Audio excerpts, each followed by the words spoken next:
Your income is taxed according to what is known as a sliding scale, where the first portion of your income is taxed at a lower rate and the next portion at a higher rate.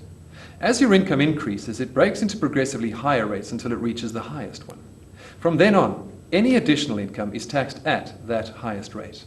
Let's say, for example, the lowest tax rate is 15%, the second is 20%, the third is 25%, then 30%, 35%, and the highest is 40%.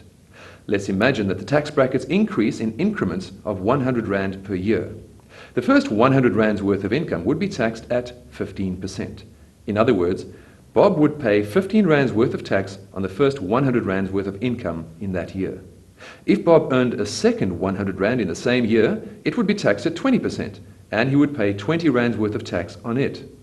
He will now have earned 200 Rand in total, and he will have paid 35 Rand in tax. He would pay 30 Rand in tax on the fourth 100 Rand, and on the fifth 100 Rand, the tax would be 35% or 35 Rand.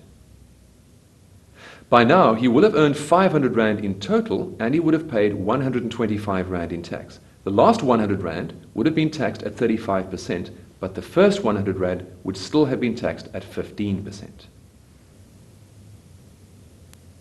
If Bob earns an additional 100 Rand, it would fall into the 40% tax bracket, and he would pay 40 Rand tax on that 100 Rand. Any additional income above that would also be taxed at 40%. So if he earned a total of 1,000 Rand in a year, the last 100 Rand would be taxed at 40%, while the first 100 Rand would be taxed at 15%. In other words, if Bob earned 1,000 Rand in that tax year, he would pay a total of 325 Rand in tax. The 325 Rand in tax represents 32.5% of the 1,000 Rand that Bob earned. So although his current tax rate is 40%, because the first portion of his income was taxed at a lower rate, it means that he paid an average of 32.5%. The 40% in this example is what's called his marginal rate, and the 32.5% is called his average rate.